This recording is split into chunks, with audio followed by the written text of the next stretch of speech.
right, good morning, boys and girls. This is lesson 3 from your week 7 packet. And we're going to start off with our Bible lesson. We're finishing up Noah and his family on the ark. But before we get to our Bible lesson, we're going to shake it out, time together, and we're going to go to the Lord in prayer. Dear Jesus, I just thank you for this wonderful school year that we've had with my friends here. Thank you for allowing them to be in my life, for letting me love them and them loving me back. Thank you for the support from the parents, Lord. They're such a blessing to me, such a blessing to FBCA, and I just lift them up. I just thank you for bringing all of these families into our lives. We do want to lift up Hudson in his hand, Lord. Just please be healing that, continue to heal his hand, and for that not to hurt anymore. And we want to pray for Addie's feet not to bother her anymore, for her to experience no pain, and for her to have the new, happy, healthy baby brother or sister in a few months. Please be with Miss Emily and help her to be healthy as she goes through this pregnancy. And also we want to ask for you to just bring peace and comfort to Miss Joni and her family at this time. We thank you so much for all your blessings, and we thank you for the example of Noah and his obedience. In Jesus' name, amen. Okay, guys, we're going to go over our Bible verse, Ephesians 4:32. Be ye kind one to another. Let's do it 2 more times. Ephesians 4:32. Be ye kind one to another. Ephesians 4:32. Be ye kind one to another. Now, we've talked about what that verse means, and I want you to do something today. I want you to show kindness to your mom or your dad or your grandparents or to your siblings or maybe to a cousin that's allowed to come over. I want you to do something kind. Share a toy, make them something, say something kind to them that'll make them smile, something that'll make them happy, something that you would like done to you. You treat them the way you would like to be treated. I want you to do something like that today, and have your mom text me about what you did, what kindness that you showed to your brother or to your parents. Maybe picking up your toys right away, being obedient is being kind. So try to think of something that you can do today that's kind, that shows kindness, and that will please Jesus. And I would love to get a text from your mom or dad saying something that you did, that you're being obedient to this Bible verse. All right, we're going to go into our finishing up our story about this man right here. Who can tell me what his name is? Hudson, if you're watching, I'll give you a hint. You have a first cousin that has the same name. Noah. That's right. We're learning about Noah, and we learned that he was an obedient man, and he followed all of God's laws, and he loved God when no one else did. And God decided to send a flood, a huge rain. He was going to make it rain for how many days? 40 days. That's a lot of days.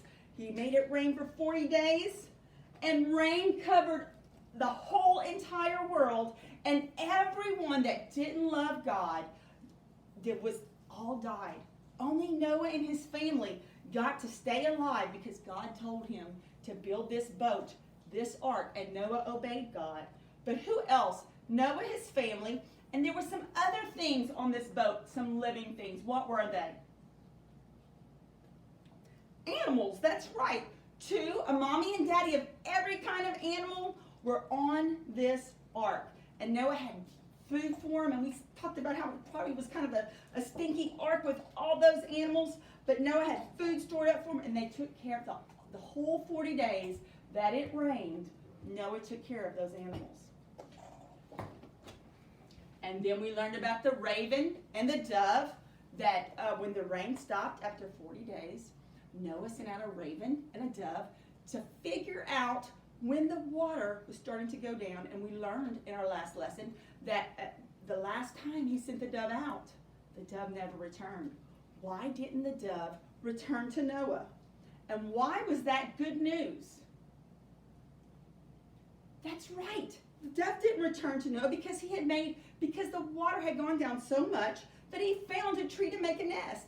And that was good news for Noah. He wasn't sad because he knew it was almost time to get off of that ark. And they were ready to get off of that ark. And so finally, the ark, when the water went down, this ark settled on a mountaintop right here. And God opened the door of the ark, and out comes all the animals 2 by 2.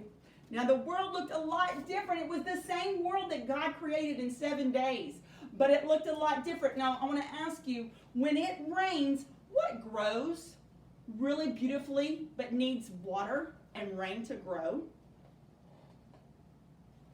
Maybe you said flowers, or maybe you said a garden, or maybe some fruit trees. So just think, if it had been raining for 40 days, and when finally the sun comes out and the water goes down, I bet when Noah got off of that ark, they saw probably huge, beautiful fruit trees full of apples and oranges, and maybe they saw the prettiest of flowers, because all of that had been well watered during the 40 days, and the sun came out and was making them grow. So the world looked a lot different.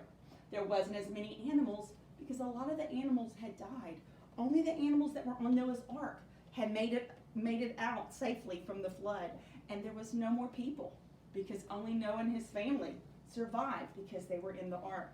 So the world did look a lot different, but Noah and his family were so grateful to God. They said, God, you gave us a plan, and we followed it step by step. You taught us how to build the ark, and we did it. You brought the animals to us. You saved my family, and you gave us this bright new world to live in, and we thank you. They built an altar, and they thanked God. We should always thank God. When God does great things for us, we should always stop and give him thanks. We don't always have to build an altar to God like his family did to thank God. We can just pray to God and say, God, thank you for that wonderful thing that you did today. You let me go to McDonald's, or you made my Bobo feel better. Whatever it is, we should always stop and give God thanks. And that's exactly what Noah and them did. And then they looked in the sky and they saw something they had never seen before. Can you see what this is right here? On the very edge of the card, it was a rainbow. And I know you girls love to color rainbows. God sent his very first rainbow, and that was his promise to Noah and to the whole world that he would never send a flood to cover the entire world. Now sometimes God does send small floods that maybe it rains so much water gets into your house, or maybe water gets into some of your friends that live in Texas, had a lot of water in their homes. So we call that flooding. But God has never sent a flood to cover the whole entire world. And that's what this rainbow means, that God will never do that. And we know that God keeps his promises. So whenever you see a rainbow in the sky, you can think of not only the promise that God will never send a flood to cover the whole world, but when I see a rainbow, it also reminds me that God keeps all of his promises in the Bible. Like when God says, this is one of the verses we learned this year, I will never leave you or forsake you. That's a promise. And this rainbow, when I see a rainbow in the sky, it reminds me that God will never leave me or forsake me. So all those promises that God gives us in the Bible, whenever you see a rainbow, you need to think of those promises, because God never lies, and everything in the Bible is a true story. Okay, we talked a little bit in our last lesson about Zed, the zebra, so we're going to go ahead and sing the Zed zebra song. Z, here's our letter Z, says Z, Z, Z, as in Zed, the zebra. This is the last letter in the alphabet. We made it all the way through. So, Zed zebra, Zed zebra, Z says Z, Z, Z, Z. Zebra zigzag zipper, zebra in the zoo. Z says Z, Z, Z, Z. Very good. We're about to talk about the zebra in the zoo in just a minute. But before we do that, I want you to go find your sheet that looks like this. We have a little boy here. He's zipping up his jacket, and we have a zebra right here. So I want you to trace. Remember, we're going to pick up our choo-choo train, and we're going to do an alligator clamp on it just like this. And we call it a choo-choo train because we keep our train on the tracks. So we're going to go like this. First, we're going to make the stripes on the zebra. We're going to start at the top. We're going to go across. We're going to go down. And then we're going to go across again. And that's our capital Z or big Z. And our little z kind of looks like a zigzag. So we're going to start at the top of our little z. And we're going to go across, zigzag, zig. And the little z looks just like the capital or big Z. So this is the sheet that I want y'all to do today. And also, I wanted to just talk about a few animals right here. This is the place we've all been. Here's a picture of a zoo. Here's the sign to the zoo, and you can see it starts with the letter Z.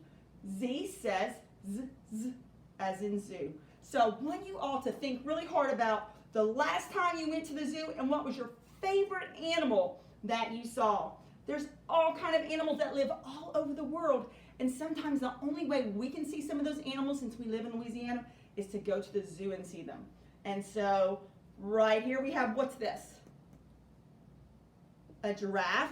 We don't have any giraffes in Louisiana, so we'd have to go all the way to Africa to see one, but we can also go to the zoo and see one.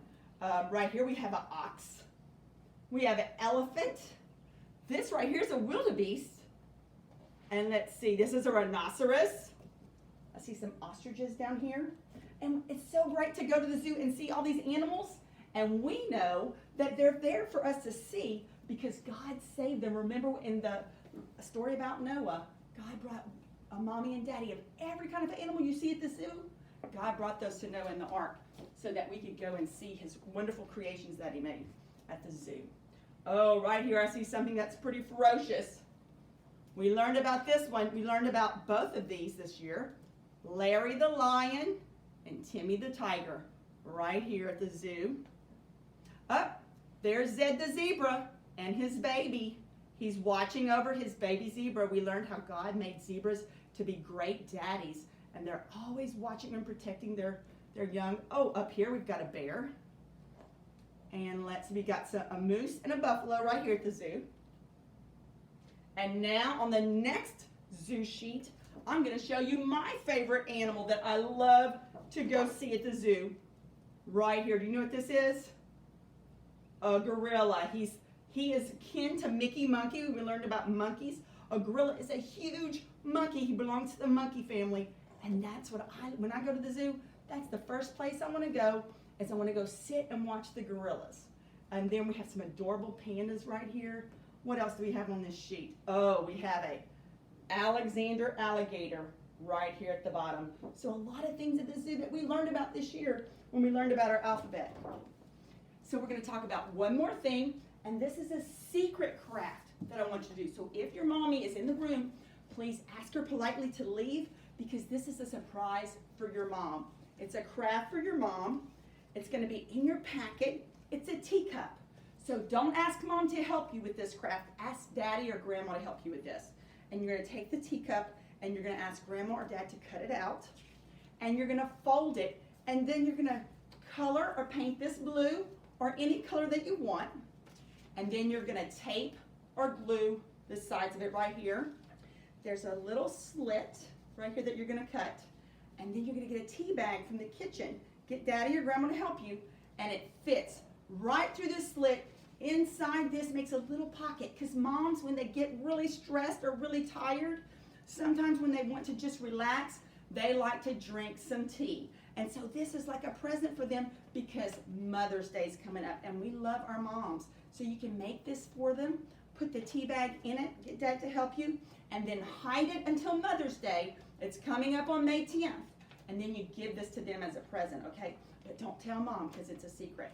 Okay, guys, I'm going to go ahead and stop our lesson, because we have a part B to lesson 3. So ask your mom or your dad to go on YouTube and find lesson 3, part B. It's going to be a video of Miss Kim talking to you about the importance of germs and washing your hands so that you don't have germs in your hands.